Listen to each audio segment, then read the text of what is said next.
అంటే నేను చెప్పేది ఏంటంటే 2012 నుంచి కోమటిరెడ్డి వెంకటరెడ్డి గారు, రాజగోపాల్ రెడ్డి గారు, మా నాన్నగారు మోహన్ రెడ్డి గారు, మేమందరం కలిసిమెలిసి ఫ్యామిలీ మాదంతా. బాబాయ్తోని తిరుగుతూనే ఉన్నాను అప్పటి నుంచి. సో చూద్దామండి. ఫ్యామిలీలో ఇద్దరు పోటీ పడుతున్నారు. అదేం లేదండి. ఇప్పుడు నేను ఒకటే చెప్తానండి, ఏదైనా మాదొక ఉమ్మడి కుటుంబం. అండ్ నేను పొద్దున్న లేస్తే మేమందరం ఫ్యామిలీలో మా నాన్నగారు మా బాబాయ్లని స్ఫూర్తిదాయకంగానే చూసుకొని నడుచుకుంటాము. వాళ్ళ ఇన్స్పిరేషన్తోనే మేమందరము ముందుకెళ్తున్నాము. ఏదైనా వాళ్ళ డిసిజన్ ఉంటుంది. వాళ్ళందరూ కలిసి కూర్చొని పెద్దలందరం కూర్చొని మాట్లాడతారు. వాళ్ళు దాన్ని బట్టి డిసిషన్ చేస్తారండి. సార్ ఫైనల్గా మరి వాళ్ళందరూ ఓకే అంటే మీరు పోటీ చేయడానికి సిద్ధంగా ఉన్నారా సార్? పెద్దవాళ్ళు ఏది డిసైడ్ చేస్తే అది మనము చూద్దాము. ఆ ఉద్దేశంతో మిమ్మల్ని రావాలని కోరుకునే వాళ్ళు ఉంటారు కదా. అది కరెక్టే అండి. మా ఎంప్లాయీస్ పొద్దులేస్తే అంటుంటారు నాతో కూడా, సార్ మీరు రండి సార్, మీరు చెయ్యండి, మీరు ఇన్నేళ్ళ నుంచి నేను చూస్తున్నాను, మీరు చేయకపోతే ఎట్లా అని అంటారు. చూద్దామండి. నేను అదే చెప్తున్నాను కదా, నేనేమి బాబాయ్ వాళ్ళు నాన్నగారు వాళ్ళందరూ ఎట్లా పెద్దవాళ్ళు డిసైడ్ చేద్దాము. యంగ్స్టర్స్, కరెక్ట్ మీరు చెప్పేది, యంగ్స్టర్స్ చాలామంది మన వాళ్ళందరూ ఉన్నారు. మా ఎంప్లాయీసే నాకు చేయాలని, ప్లస్ నల్గొండలో ఇన్నేళ్ళ నుంచి తిరుగుతున్నా కలుస్తున్నా కాబట్టి ఒక ఉంది ఉద్దేశం. Let's see.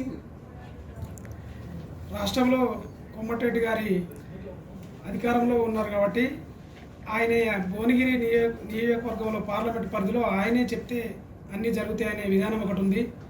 ఆయన కనుక మీకు అధిష్టానం పిలిచి ఎంపీ సీటు పార్లమెంట్ సభ్యునిగా ఇస్తే మీరు ఏ నిర్ణయం తీసుకోదలుచుకున్నారు? లేదండి, అట్లేమి ఇప్పుడేమి నేను దాని గురించి ఏమి ఎక్కువ కమెంట్ చేయలేను, మాట్లాడలేను. ఇది ఫ్యామిలీ మ్యాటరు. సో అందరూ పెద్దవాళ్ళందరూ కూర్చొని మాట్లాడే విషయం. నేను ఒక్కనేదో మాట్లాడడం కరెక్ట్ కాదు. నేను బిజినెస్లో గత 12 ఏళ్ళ నుంచి నల్గొండ డైరెక్ట్గా ఇండైరెక్ట్గా ఎంప్లాయీస్ అందరూ ఎంప్లాయ్మెంట్ ఇచ్చి నేను ఒక మంచి ఉద్దేశంతో ముందుకు వెళ్తున్నాను. బిజినెస్ పరంగా నేను పొద్దున్నేస్తే మీరు అందరూ నన్ను చూస్తున్నారు. ఇక్కడ చాలామంది నాకు తెలిసిన అందరూ మొఖాలే. సో మనందరం కలిసి తిరుగుతున్నప్పుడు అట్లా చూద్దామండి, దాన్ని ఎట్లా అవలంబించి చేద్దామనేది ప్లాన్ చేస్తాం.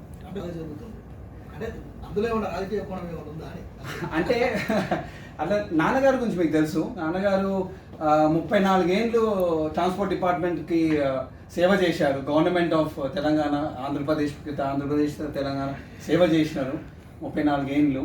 దాని తర్వాత he is a very active person. నాన్నగారు ఎమ్మెల్సీగా పోటీ చేసినారు, మీకు అందరూ తెలుసు, గ్రాడ్యుయేట్స్ కాన్స్టిట్యున్సీలా. రీసెంట్గా జెడ్పీటీసీగా కూడా పోటీ చేశారు. అంతేగాని అది ఒక కర్టసీ సేక్గా సీఎం గారిని కలుద్దామని వెళ్ళారు. అసోసియేషన్ మెంబర్స్తో కలిసి వెళ్ళిపోయి ఒక కర్టసీ సేక్గా పోయి థ్యాంక్స్ చెప్పారు for being the CM of Telangana.